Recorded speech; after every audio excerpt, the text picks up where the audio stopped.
Suspense.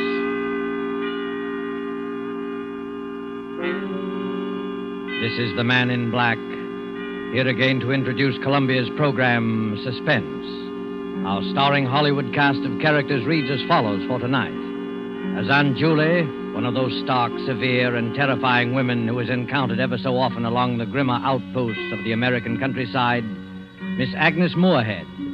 As Carol Linden, the girl who returned to a scene of childhood happiness and found terror living in the house, Miss Ellen Drew.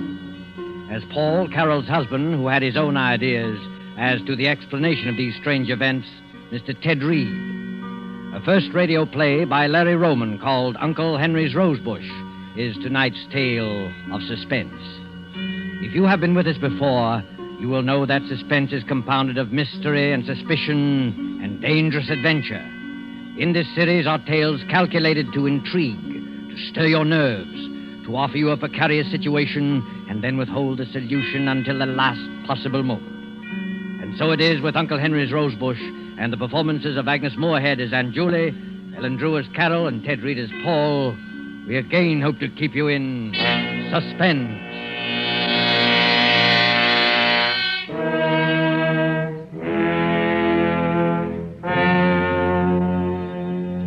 I shall tell you the story exactly as it happened. There's no use pretending. I'll never forget, and I know I'll not awake and find it all a dream. It's real, and for the rest of my life, I shall know it's real.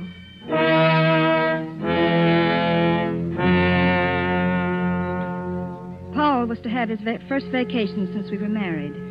I suggested we visit my Aunt Julie and Uncle Henry, who had a small farm upstate. They had always been very kind to me.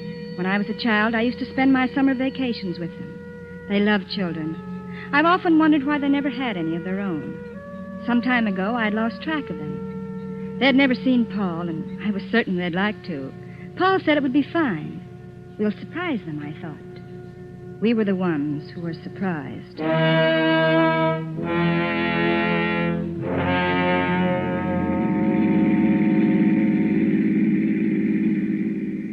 Just a few more miles, Paul. I remember this road. We used to hike along it going to the village. This country air is wonderful. 2 weeks of green grass and wicker chairs. I can't think of anything better. Oh, you'll love Aunt Julie and Uncle Henry. They live alone, quiet and peaceful. It'll be quite a change from the city. Yeah. Well, they must be happy together. Oh, they are, but they're lonely. Smooth lawns and orchards. And flowers. Uncle Henry planted huge rose bushes around the porch. Every night as I crawled into bed, he used to bring me a rose. They're his favorite flowers. Vacation, here we come. Come on, car, let's go.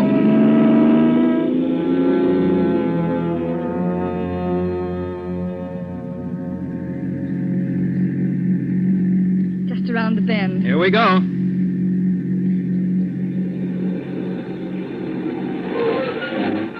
There it is. Carol, look. Why, Paul. Are you sure this is the place? Yes, but all the weeds and the broken shutters. Looks as though it's been neglected for months. I don't understand. Yeah, perhaps it's deserted. Oh, but it can't be. It's their home. Oh, come on. Let's go up and see.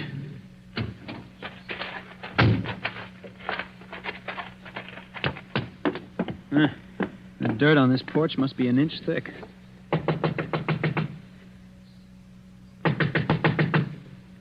No answer.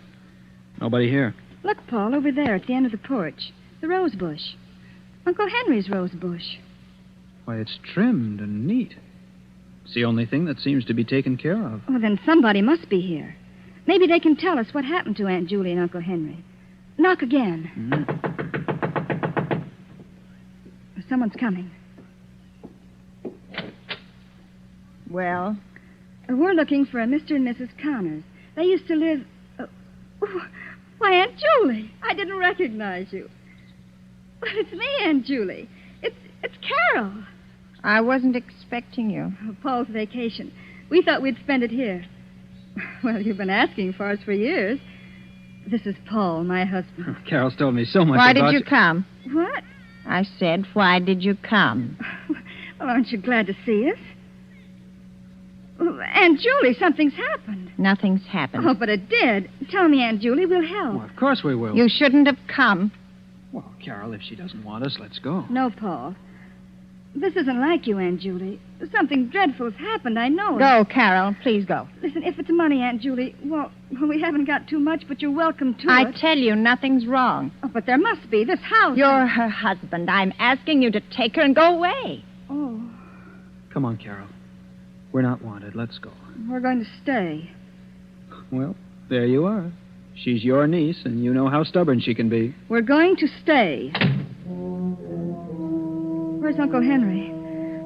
I say, where's Uncle Henry? He's not here. Oh, but where is he? He's not here. Isn't that enough? Oh, when'll he be back? He won't be. Oh, but Aunt He Julie... won't ever be back. I stood there bewildered. Aunt Julie had run out of the room. Oh, perhaps she was crying. I don't know. I just knew that Uncle Henry was gone. That he had left her. It seemed strangely impossible. They'd always been so happy. So supremely happy that it seemed that the only thing that could separate them on this earth was death. And now this. I couldn't believe it. Paul and I walked into the living room. It was almost as dusty as the outside. The curtains were dirty, the floor littered with old newspapers. The entire room showed the same signs of neglect as the outside.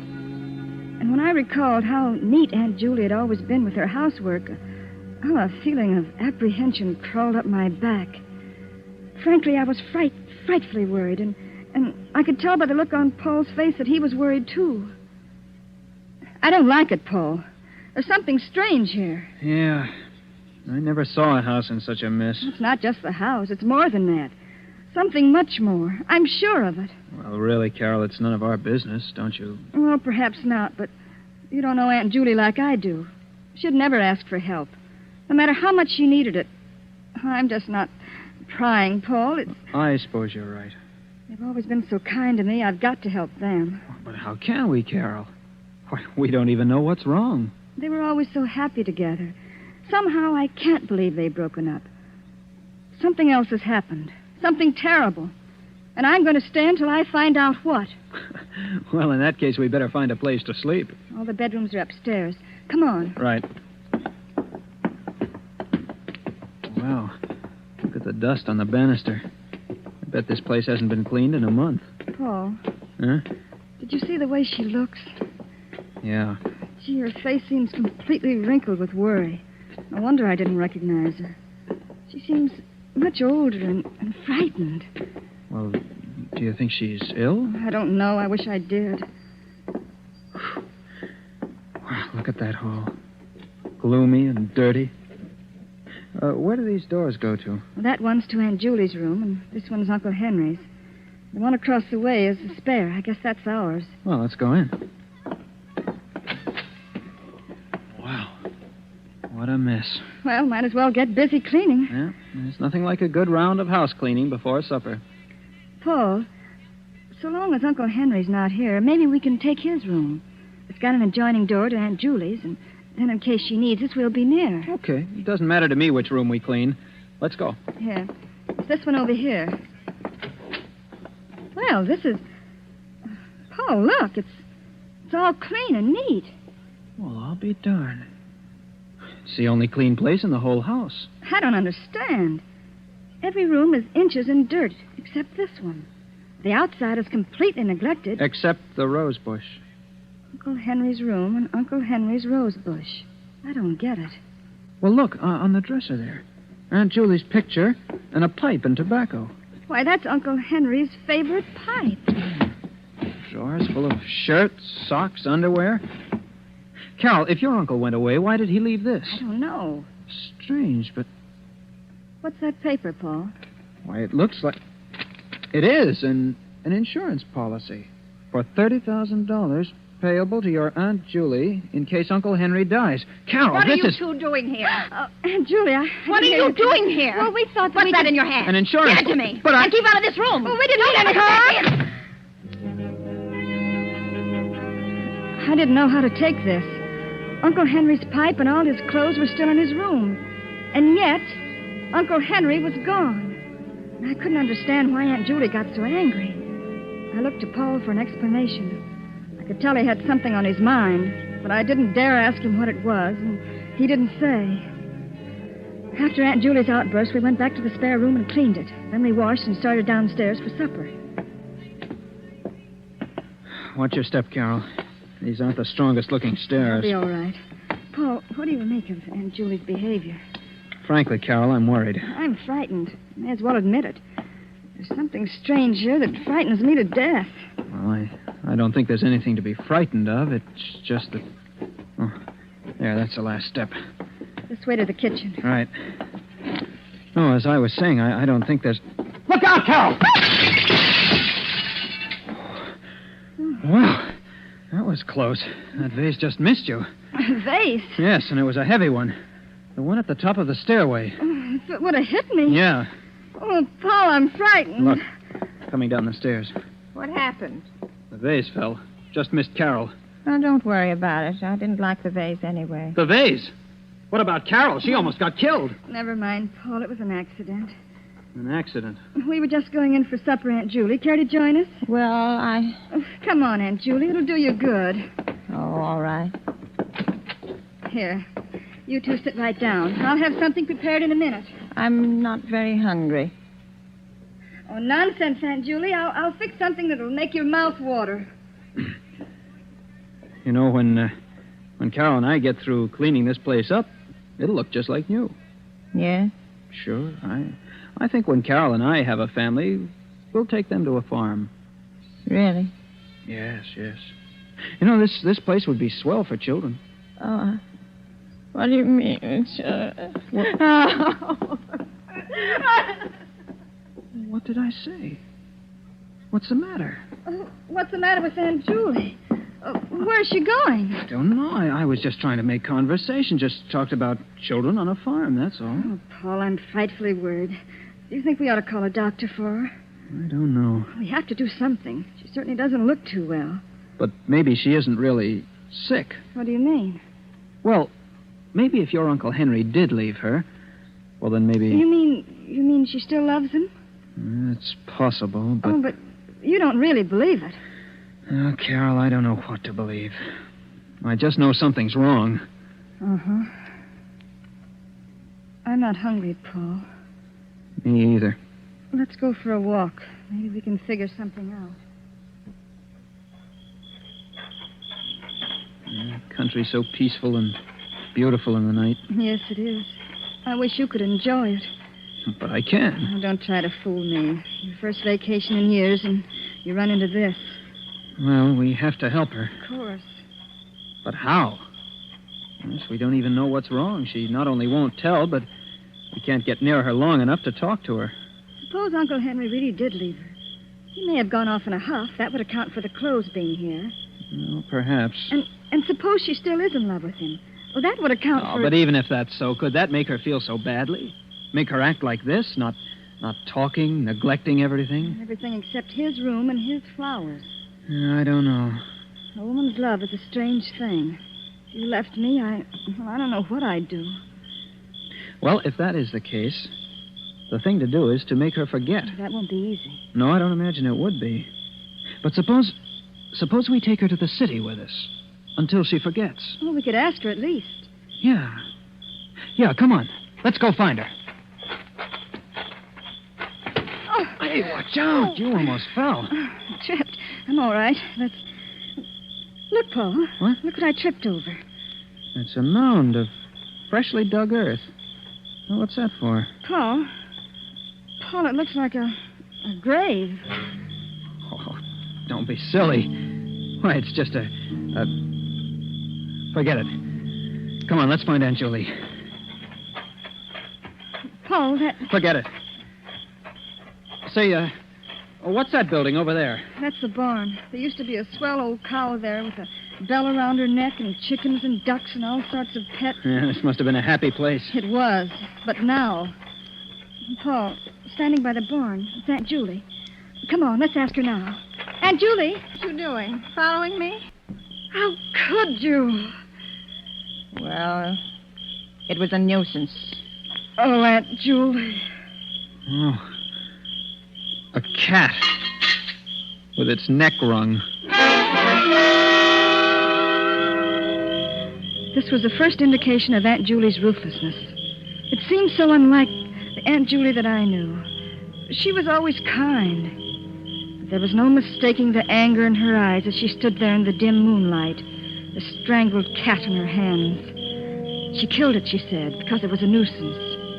If she could do that, what else was she capable of doing? Paul and I went into the house. We went upstairs and put the finishing touches in our room and went to bed. I couldn't sleep, and as I watched the moon make its slow, solitary way across the heaven, I kept thinking, Paul and I are also a nuisance. Paul and I are also a nuisance. Toward midnight, I became drowsy and was just beginning to fall off to sleep when I heard footsteps in the hall. Paul. What? Paul, wake up. What is that? Shh. I hear footsteps in the hall. Footsteps? I don't hear anything. There. Hear it? Yeah. Must be Aunt Julie.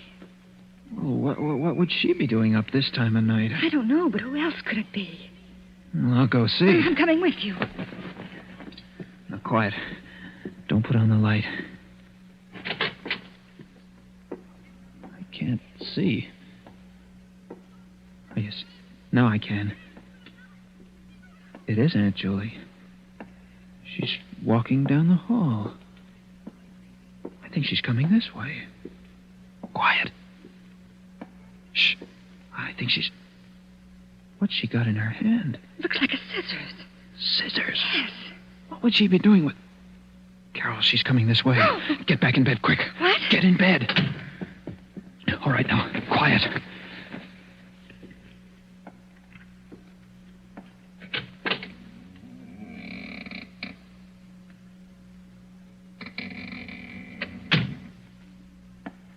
She went out. What? Yeah. She just looked in and left. Do you think she knew we were awake? I don't see how. Let's follow her. All right. Where's my other slipper? Ah, there. All right, come on. She's going downstairs. Come on, and be quiet. I think she's going outside. Let's go. Not so fast. Give her a chance to get out. There, she's out. Come on. Look, Paul. She's cutting a bunch of roses off the bush. She's taking them around to the back of the house. Come on. Here. Now get down behind this bush. Look! Paul! She's going over to that mound and placing the roses on it. Paul! But, Paul, it looks like a... Quiet, Carol. She's kneeling beside it.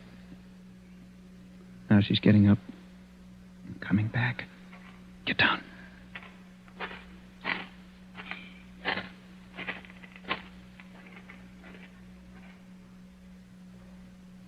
She's gone. Paul, do you know what that is? I got a pretty good idea. Uncle Harry's roses with Uncle Henry's grave. I said it. I said it without thinking. Of course, we had no way of knowing Uncle Henry was dead. We had no way of knowing that was Uncle Henry's grave or that it was a grave at all. But at that moment, stooping behind the bush in the blackness of the country, we felt it, not knowing why. Paul and I went back to our room as quickly and as silently as possible. Needless to say, we didn't sleep anymore. We just kept looking at each other, asking ourselves questions, trying to analyze our feelings. Soon we could see the streaks of dawn coming up over the treetops, and we slept the early morning hours trying to convince each other that our thoughts were ridiculous. Frankly, I don't think we succeeded. Finally, we decided not to mention it, to go on with the cleaning the next day as we'd planned, to make believe nothing had happened until we had proof. That day we spent cleaning, and all day Aunt Julie was nowhere to be seen. Yet I had a strange feeling that someone was watching our every move. Toward evening, Paul and I sat down for a bite to eat. More coffee? Oh, thanks. I wonder where Aunt Julie is. I don't know, Carol. That's a strange aunt you've got. Yes. Oh, look. The window. What is it? I thought I saw someone looking in. What? There's no one there now. But I'm sure I saw... Probably just a shadow. Yes, probably just a shadow. You're on edge, Carol. I'll be all right. Finish your coffee. I'll start cleaning the bathroom. We'll both work on the kitchen. And I'll take care of the downstairs. All right. Paul, you look worried. You know, this whole crazy business. Let's not talk about But it. putting roses on a... I'm sorry, Carol. It's you I'm really worried about. If something should happen to you, I'll never forgive myself. Nothing will happen. I'll finish your coffee. I'll start cleaning the bathroom. Okay, Carol. I won't be long. Mm-hmm. Well, it isn't too bad. There's the sink. Some hot water. There, that's it. A wash rag around the sink bowl.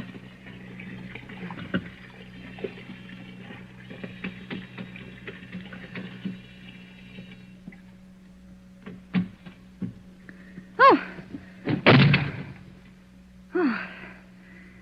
dear. Just the wind. Guess I'm getting jumpy. This place won't be half bad when it's clean. The medicine chest. Clean the mirror. And the shelves. Oh. What? Paul? Paul? What is it, Carol? Come here. What is it, Carol? What's the matter? Look. Here in the medicine chest. Where? It's a hypodermic needle. What would a hypodermic needle be doing here? Well, it's not likely to be here for nothing. Look, alongside of it. A bottle of... What's it say? I can't read it. It's awful-looking stuff. Open the bottle. All right. That cork's in tight. There. Oh, nauseating. Stuff like that would kill a person. Paul, it's not a joke. I'm sorry, Carol. Do you really think Aunt Julie... I don't know. Oh, it can't be, Paul. It can't be. Maybe not, but we better find out. And quickly, Carol. There's one more thing to do. I'm going to see if that's really Uncle Henry's grave. I'm going to dig it up. Oh, Paul, you can't. Don't you see? I have to. If it is, we're in danger. Of course. I'm still not sure that falling vase was an accident. We have to find out about this business once and for all. Well, I'm coming with you. We walked out toward the back of the house. And through my mind flashed the succession of events. The neglected house, Aunt Julie's insistence that we leave, the roses, the grave, the insurance policy, and now the hypodermic needle and that infernal oil. All the evidence pointed to but one conclusion. I couldn't believe it, and yet there it was, motive and method. And now we were going outside to dig up the last remaining evidence. Well, this is it, Carol. Sure you want to watch? Well, I won't stay in this house alone. And look at the beautiful roses around it. Hurry up, Paul. Let's get it over with. Okay. Here goes. I never thought I'd turn into a grave digger. This dirt isn't packed tight. Easy to dig. It's getting dark. Yeah. Oh, I think I'll run in and get a lantern. I'll be right back, Carol. All right. Every one of those lengthening shadows looked like a ghost. It gets dark quickly in the country. I was afraid, but I knew Paul would be back in a minute. I picked up the shovel and began to dig. Ah, there. That's better. I'm not so nervous. I'm working. Is that you behind me, Paul? Bring the lantern closer. Gee, it's so dark. Paul, I... Uncle Henry! What are you doing? What are you doing? What are you doing to my grave? Put it back. Put it back. Oh, my flowers, my beautiful flowers, my lovely roses. You've hurt them. You've hurt my roses, and I won't let you. I won't. Keep away. Keep away, Uncle I won't Henry. let you hurt my roses. My sweet, delicate roses. Take your hands away. Take them. You broke them. You killed them. Stop it. Stop it, I'm Henry. going to kill her Stop just it. as she did my roses. Stop it. Take your hands away. Kill her. Henry. Kill her. Henry. Oh, forgive me, Henry. I didn't mean. I Are you all right, Carol? Yes. Oh, Yes, I think so. What happened? What? Uncle Henry? Aunt Julie saved my life, Paul. But we thought she... Oh, can you ever forgive us, Aunt Julie? you didn't know. Then You he didn't wasn't know? dead at all? No. No, he wasn't. Oh, I don't understand. He was living in his room all the time, Carol. I was taking care of him. When you two insisted on staying here, I kept him out of sight. Oh, I didn't want to kill him, and I had to. He would have killed Carol. Aunt Julie. Oh, if you only had left when I asked you to. But perhaps it's better this way. He never got that violent before. I could always take care of him. The hypodermic needle and the sedative calmed him when he got a little wild, but then when I saw him strangle the cat, I knew he was getting completely out of hand. Yes, it's better this way. He's better off dead. Poor Uncle Henry. The grave and the roses were a whim of his. A whim. And look, he fell right in his own grave.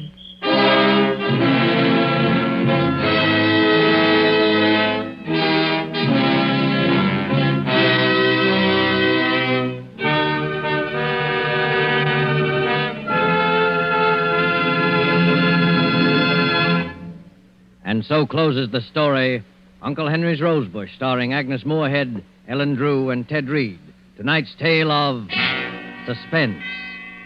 This is your narrator, the Man in Black, who conveys to you Columbia's invitation to spend this half hour in suspense with us again next week, same time, when we will present another flowery bouquet of suspicion and terror and a homicidal maniac at large. Only this time, the roses will be white. The story will be The White Rose Murders by Cornell Woolrich. The tale of a killer who trademarked his crimes by leaving a white rose on the victim. Our star will be Maureen O'Hara. The producer of these broadcasts is William Spear, with Ted Bliss, the director, Bernard Herrmann and Lucien Mahowick, conductor and composer, and Larry Roman, the author, collaborated on tonight's Suspense.